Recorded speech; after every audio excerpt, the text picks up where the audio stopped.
Being a longtime fan of the Castlevania series, I have seen it go from a simple action platformer to experiments in various other genres. This has created an impressive mix of titles that vary system to system and often contain elements from other game types. This has helped Castlevania evolve over the years and stay one of my favorites. From the 8-bit Nintendo all the way up until the Xbox 360, there is a great list of games for you to try out.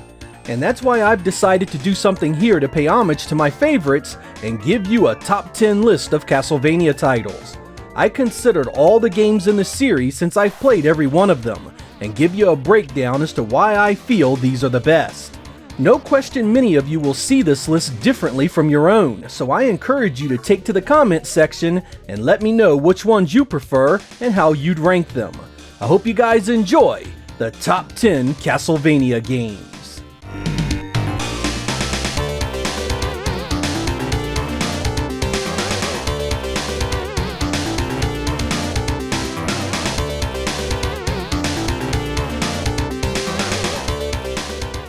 In 2009, Konami got M2 to make Castlevania The Adventure Rebirth for the Nintendo Wii. This was basically a remake of the original Game Boy title with upgraded graphics and sound. It was shocking to see an old-school 2D action entry like this in 2009, especially since Konami had gone the Metroidvania route for years by this point. I adored this game though. The remixed music was extremely satisfying, and the tried and true gameplay was a blast from the past that I really appreciated. It was from an era when Castlevania games were much simpler affairs, and that was perfectly okay.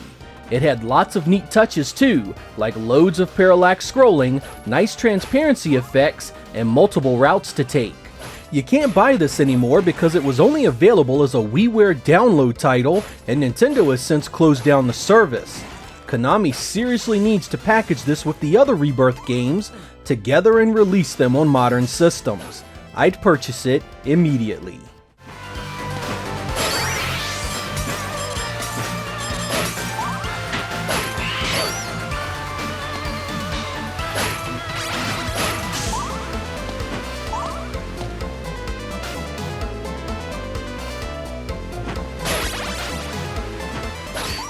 Castlevania hit the original Nintendo in 1987, and it was the first time I became familiar with this iconic series.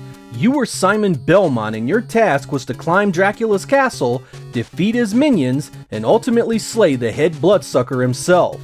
I can go full nostalgia here on you and just go on and on about how much I loved it, but to sum up, its appeal was instant because of the classic monsters like Death, Zombies, Medusa, and the Mummy.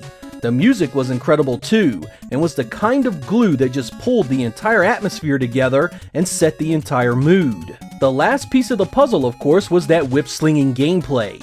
It was hard and played like nothing else on the platform at the time. Many games would come along and improve on its visual and audio presentation, but when it comes to what makes these games great, the original is still right up there with the best of them.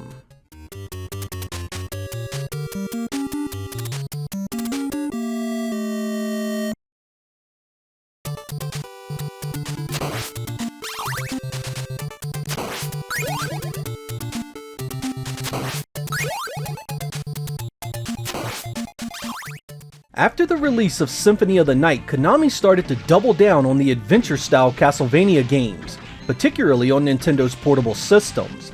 A few came and went, and while I enjoyed them all, 2003's Aria of Sorrow really stood out.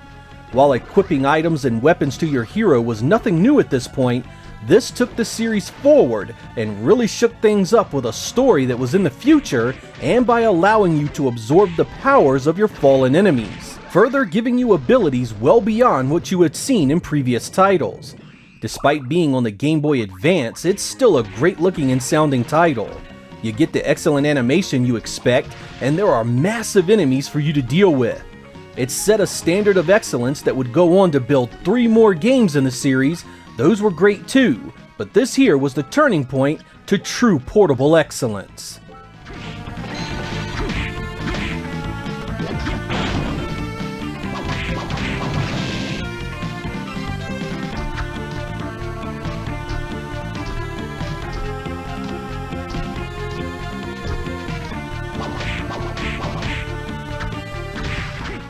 This may surprise many of you, but I was a Game Boy kid growing up. I adored Nintendo's Pea Green Portable, and when Castlevania games started coming out, you can bet I was there to play them. In 1991, Konami released a sequel to Castlevania the Adventure called Castlevania II Belmont's Revenge, and man was it a point-blank improvement in every single way. It played better and faster, had much better graphics and sound, and even allowed you to play the stages in any order you wanted. Even now today, I am able to pick this up and play it with no trouble at all. It's not a particularly long game, and the sub-weapons were changed from the Japanese version, but I still rank it up there with some of the best times I had with the early games in the series. Don't look past this one just because of the lack of color. There is a great challenge and fun factor here I think fans of the series will really appreciate.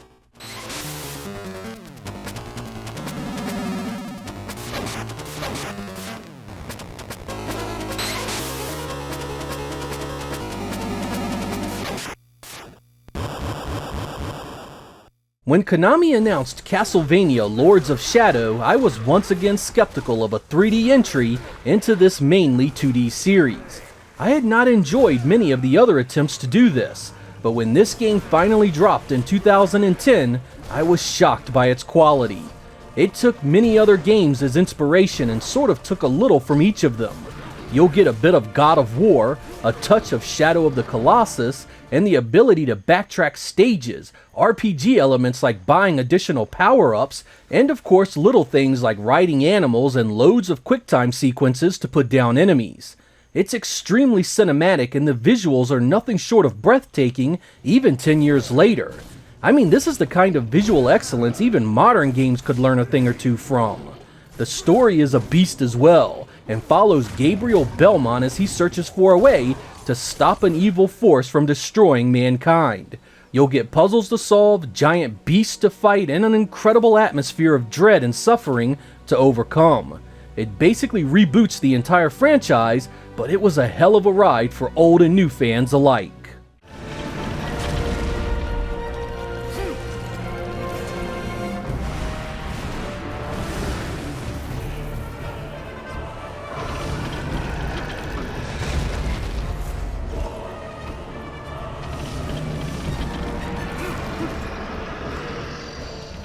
I was well into my ownership of the Sega Genesis when Castlevania III Dracula's Curse showed up on the NES in 1990, but I still took the time to play it.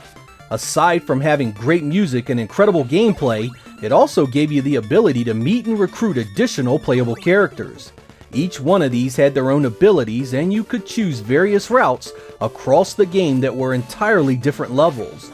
Rarely did 8-bit titles have this much to offer, and many consider it the pinnacle of the 8-bit games. I'm inclined to agree.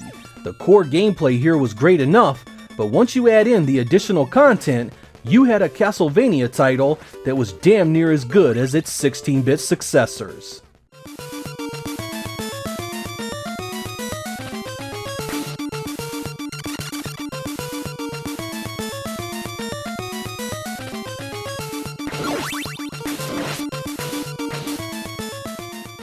When Dracula-X released on the PC Engine CD in 1993, it was a Japanese exclusive. It stayed that way for years, but we finally now have multiple ways to enjoy this killer title. Taking advantage of the Super CD's additional memory, you get a superbly animated adventure here that has multiple routes, multiple playable heroes, and quite possibly the best soundtrack of any entry in the entire series. So good was the artistic interpretation of these classic monsters, these sprites would be reused many times in other games for years after its release. The majority of the stuff you see in Symphony of the Night was created right here. I also enjoyed the varied stage locations and designs. Nothing looks the same, and rarely will you see repeated assets in the enemies you encounter. I remember wanting this so badly for the Sega CD back in the day, but Konami didn't officially port it to English until the PSP edition in 2007. It took way too long, but you now have multiple ways to play this brilliant game.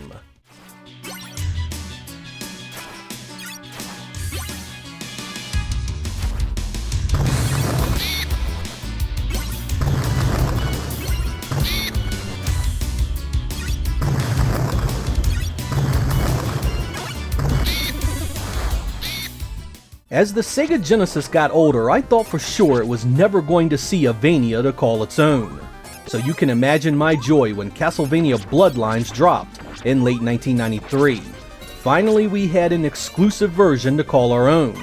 It takes a huge amount of inspiration from the NES games, allowing you to control the whip-wielding John Morris or the spear-spinning Eric Lacarde, as you seek out Dracula's niece and try and stop her from resurrecting the big man himself. You'll travel across Europe and meet tons of new monsters to kill, and of course meet a few familiar faces. While this one has smaller sprites than some of the other 16-bit Castlevanias, you get loads of great visual effects here. Huge multi-jointed bosses, some great transparencies, and tons of unique backgrounds that almost look 3D. I also love the music in this. It was so different sounding than what had been on the NES and Super Nintendo games, yet was no less fitting for the theme and stages they represented. This was the only Sega Castlevania that was unique, and it took it years to show up on other platforms.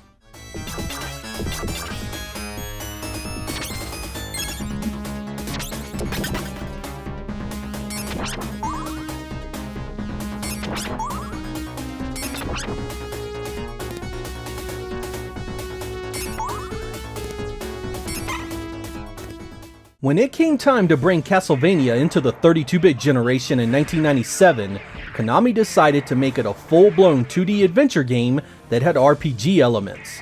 This was a direct sequel to the PC Engine CD release of Dracula X, Rondo of Blood, and was actually called Dracula X Nocturne in the Moonlight in Japan before it was localized in English and changed to Symphony of the Night. You begin your adventure as Alucard, and your goal is to do your mother spirit proud and stop the rise of your father, Dracula. You actually have no choice, as the Dark Priest Shaft has corrupted Richter Belmont, so there is no hope left but you. You start with nothing and must level up and discover items to regain your powers. As you explore, you become more powerful, even discovering ways to change your form and cast powerful magic spells. You are free to cover the map in whatever way you see fit and can revisit any area you've already accessed. Much like the first Dracula X title, the music here is nothing short of incredible and a huge part of the experience. This set a standard for 2D adventure games that is still being copied to this very day. It's a bit too easy in comparison to the classic action titles, but no less an incredible game.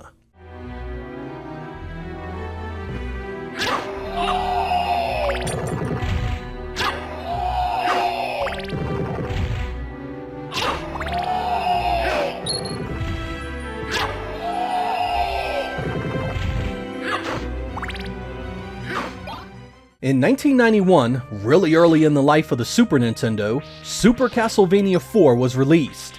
I will not mince words here, it blew me away on a level that no Castlevania has equaled before or since. This absolutely perfected everything this series was about. I immediately fell in love with the gameplay that features a whip that can attack in any direction at any time, whether you are jumping or crouching. The atmosphere created by its haunting music and untouchable art direction still remains the best in the series.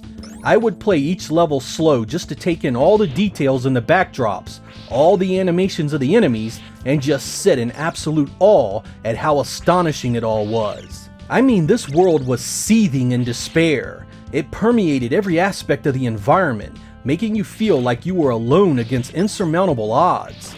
That feeling would give way periodically to small victories as you progressed, but returned again and again until you finally saw the adventure through. So was the curse of being a Belmont. Your job was to face countless enemies in a world overrun by death and the loss of hope.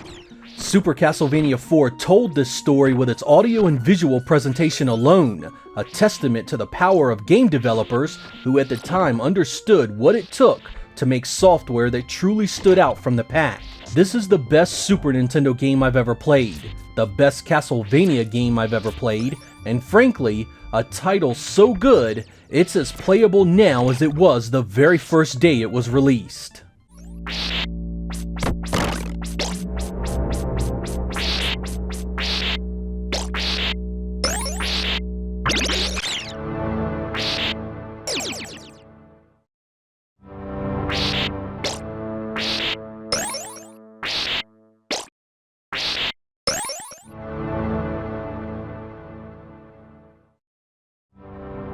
Going back and considering all the games that have been in this series, I realized something. There really aren't very many bad games that bear the Castlevania name. Even when you consider what I'd call the weaker games, these are still better than most other games in their respective generations. Something like Dracula X on the Super Nintendo gets quite a bit of negativity, yet when compared to many other games on that system, it still looks, sounds, and plays better than a lot of them. And that's what makes Castlevania so damn great. It doesn't matter what generation you started with, or what genre you prefer, there is a game here that will appeal to you. If you haven't played some of these, most of them are available on modern systems. You can score the Castlevania Anniversary Collection that has many of them, all in HD, and even having some of the Japanese versions of them. The 2 Dracula X games can be gotten on the PlayStation 4, and even Lords of Shadow is backwards compatible on the Xbox One. It has been one of the most consistent franchises in gaming, and even if you disagree with my placement here, we can all agree as Castlevania fans, the hobby wouldn't be the same without them. I'm Sega Lord X, thank you guys for watching, and I will catch you next time.